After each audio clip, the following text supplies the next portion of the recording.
Okay, today we are going to be starting right on ahead into limits. We are going to be learning what limits are, and we're going to evaluate them graphically and numerically. So what is a limit? Well, let's just start by sketching the graph of the function given by x cubed minus 1 over x minus 1 when x is not equal to 1. Now, it can't be equal to 1 because if we put the 1 in on the bottom, we would have a 0, and we can't have a 0 in our denominator. It does not exist. So we need to make sure that we have that exception in there. So what happens to the graph as it approaches 1? Well, we need to graph it first. It might help to use a graphing calculator, so I'm just going to go ahead and graph it for you. I'm going to have a value at 0, 1. It's going to be a parabola, which is obviously not going to be perfect. Okay. So there is a hole in 1, and that's because of our exception here, except for when x is equal to 1. At 1, 3, we have a hole. So we need to find out what happens to the graph as it approaches 1. To do that, we are going to make a table. Now, I'm just going to arbitrarily pick a bunch of points that are getting closer and closer to 1 on both sides. So we're going to start with 0.75, 0.9, 0.99, and then here's going to be 1. 1.01, 1.1, and 1.25. So evaluating our function at all of those points, at 0.75 we have 2.3, at 0.9 we have 2.7, 0.99, 2.97, now this is our question mark. 1.01 we have 3.03, 1.1 is 3.31, and 1.25 is 3.81. Now, obviously it is symmetric, and that's because we have a parabola. So, what is happening to our graph as it approaches 1? We can look at these numbers to give us evidence. As we approach 1 from the left, that's all the numbers that are smaller than 1, we see that our numbers are getting bigger and approaching 3.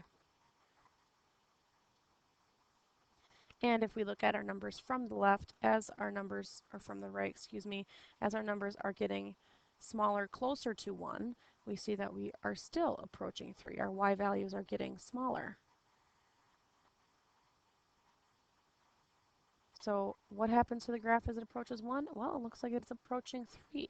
Now we're going to go down a little bit and talk about the definition of a limit and then come back up here and answer our question.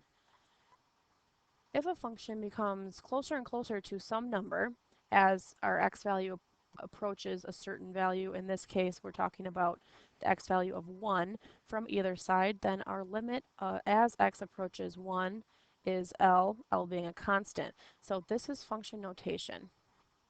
Limit as x approaches a number c of our function is equal to L. So as we could tell from our table up above, our function from both directions, from either side, that's important, from both directions we are approaching 3. So the correct notation for our answer is the limit as x approaches 1 of our function is 3. We could tell just by looking at the graph, but when we say numerically, that means we are going to use a table to prove our point. So if you need to reference what a limit is, this is that definition we just talked about. Okay, now we have a little bit more complicated of a function. Evaluate this function. F of x equals x divided by the square root of x plus 1 minus 1 at several points near 0 and use the results to estimate our limit. So we're looking at the limit as x approaches 0. Graphing is less important since we said we are estimating this limit numerically. So let's just go ahead and start a table right away. X and y, or f of x. Now I'm going to pick several points that are very close to 0, with 0 being in the middle.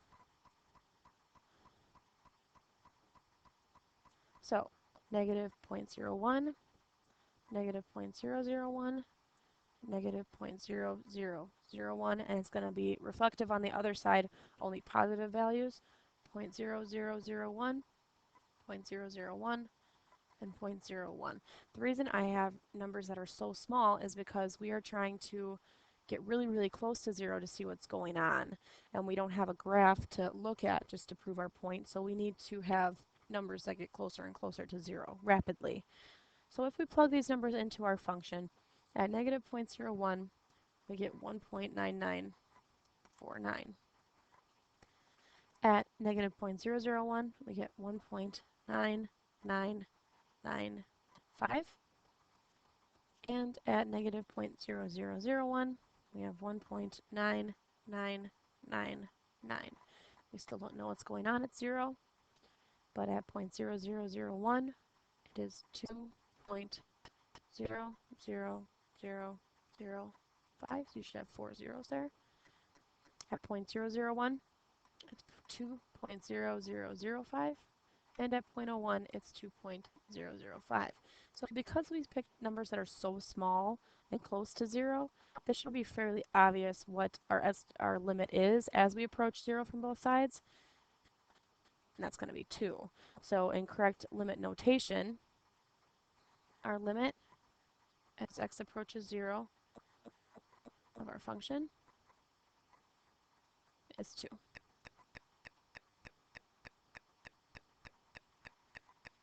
Okay. Now we are going to find the limit of a piecewise function. Remember that a piecewise function has two different portions, and we have different limitations to those portions of our function.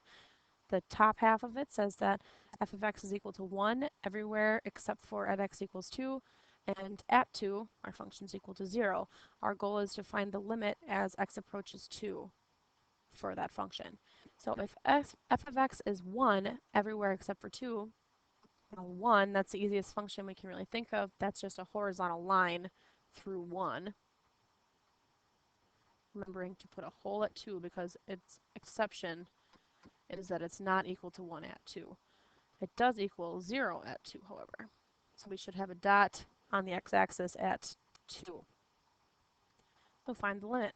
Well, a limit is defined as looking at a function from both directions. We're trying to find what our function is approaching from both directions. So from the left, as we get closer and closer to 2, since we're on a horizontal line, we're at 1 the entire time. And then coming in from the left, it's the same story. We're still at 1 the entire time. So our limit as x approaches 2 of our function is 1. It doesn't matter that the function value is at 0. We're looking at what the function is doing. We want to see the behavior of the entire function, not just the function value at the point we're evaluating. So that's why it's 1, even though the function value at 2 is 0. Okay. So this one, given by our directions, we can tell that the limit's not going to exist, but we need to find why that happens. Our function is the absolute value of x divided by x. If we graph this on our calculator, we have a horizontal line at -1,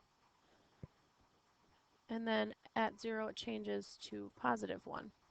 And I put open circles at 0 because it does not satisfy the function at either place. Since we have an x on the bottom, if we plug 0 in, it would be an undefined function. So we have an open circle on both of our horizontal lines. Since a limit is talking about what happens coming from both directions and it needs to match, since coming from the left side, our function at the entire time is at -1, but our function coming from the right is at +1, we can say our limit doesn't exist. So to explain this again, this is our function.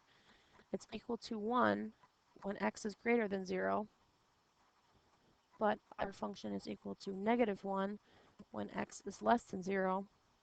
So our limit as we approach 0 of our function does not exist.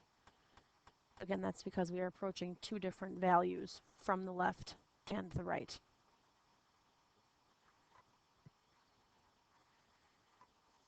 Okay, now we have unbounded behavior in a graph. Now we need to talk about what that means. First, we should graph this so we can talk about it.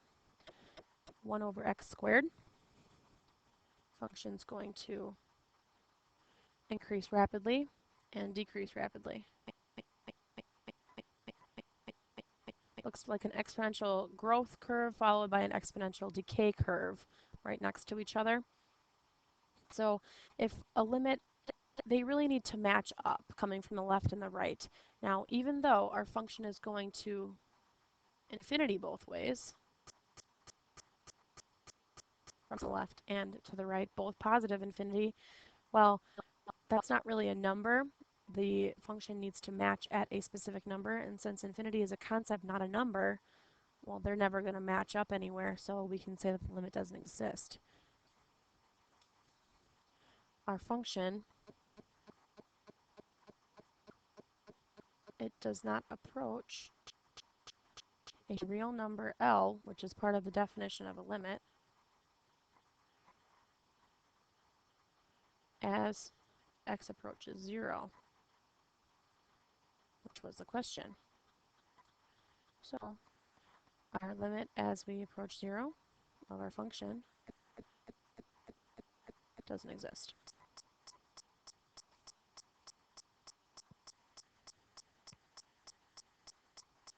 Okay, I believe this is our last example of the section. We have oscillating behavior. We need to talk about what oscillating means, and we'll see in this function here, sine of 1 over x. Now you might not see it right away if you're in the standard viewing window. So if we are in, this here is 7. So if we stay in 7, we're not going to be able to see. So we're going to change it so we're at 1 to 2. When you use your viewing windows, you're going to want to zoom in a couple of times in order to see what I'm talking about here. So our function's going to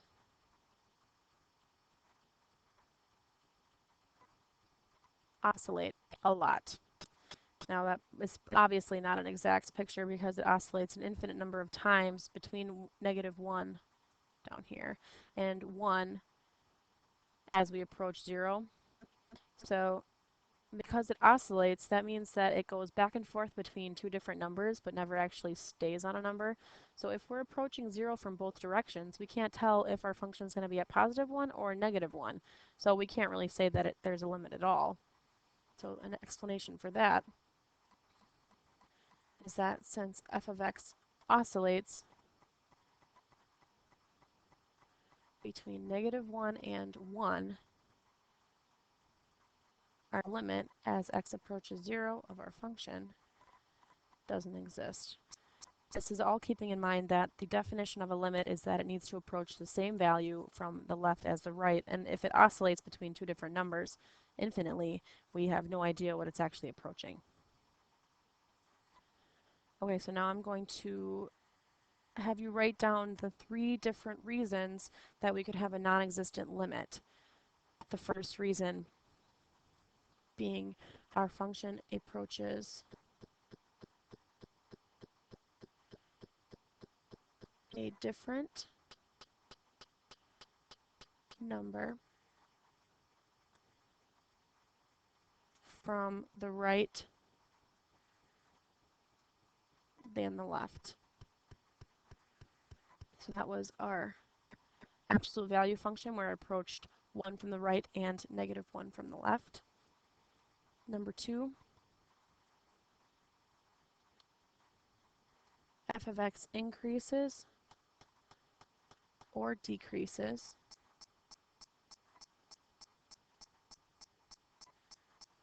without bound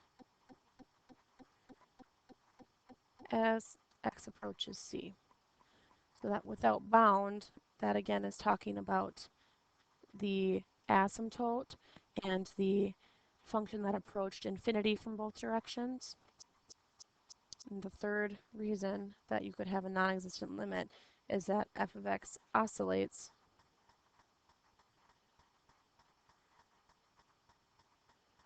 between two fixed values